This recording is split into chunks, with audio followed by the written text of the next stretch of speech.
Salam alaikum la famille des Z, j'espère que vous allez bien ainsi que tous vos proches. Bienvenue à tous et à toutes sur la chaîne Renard des Surfaces, la chaîne qui parle, qui vit et qui respire le football.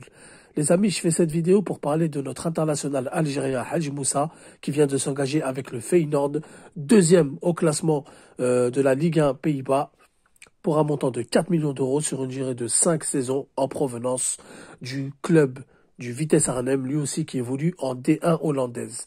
Donc les amis, Hadji Moussa, c'est fait, c'est officiel, c'est un joueur pétri de qualité, pétri de talent, il a une très belle patte gauche, il fait des dribbles, il a un jeu un petit peu à la Mahrez, il dédouble, il accélère, il a une très belle qualité de passe, c'est une très bonne nouvelle, on attendait son transfert, il y avait plusieurs clubs sur lui, il y avait même Séville qui s'est rajouté à la liste, l'Ajax Amsterdam, mais il a préféré aller au Feyenoord. En plus, il se trouve qu'il y a Zerouki, l'autre international algérien, donc qui pourra l'accompagner, qui pourra l'épauler. Franchement, je pense que c'est un très très bon choix, non seulement pour lui, pour sa progression, il n'a que 22 ans, pour l'équipe nationale et aussi pour sa famille, qui sont basés en Hollande et qui resteront en Hollande. Et comme je vous l'ai dit, ça va lui permettre de continuer sur sa progression. Donc c'est un joueur qui est passé vraiment par les bas, très très bas. Donc en 2018, il intègre le centre de formation de Lens, il est recalé en 2020. C'est un petit peu le joueur que la France déteste, c'est-à-dire maghrébin.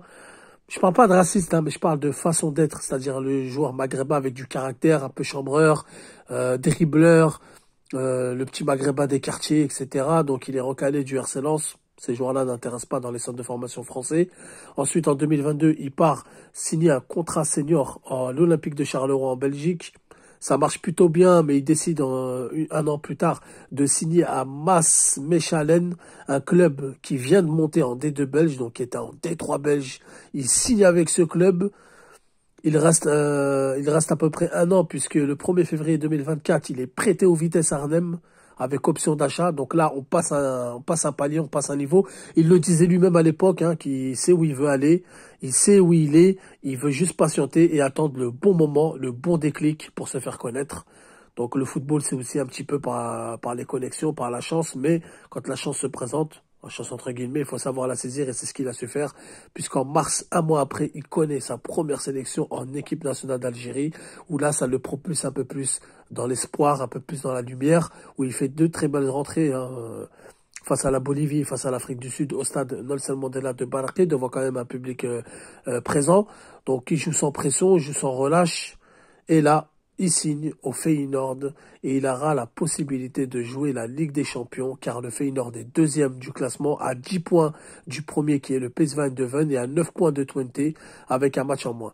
Donc si le Feyenoord continue sur sa lancée, continue dans les bons résultats, il se peut que ce joueur-là, 22 ans, l'année prochaine, joue la Ligue des Champions. Incroyable ascension pour un joueur qui était il y a 2 ans en D2 belge. Vous savez que déjà la D1 belge, c'est un niveau à peu près faible, on va pas se mentir. Alors D2 belge, qui aurait cru que 2 ans plus tard, ce joueur-là allait gagner sa place au Vitesse Arnhem et allait être sélectionné avec l'équipe d'Algérie pour ensuite signer au Feyenoord.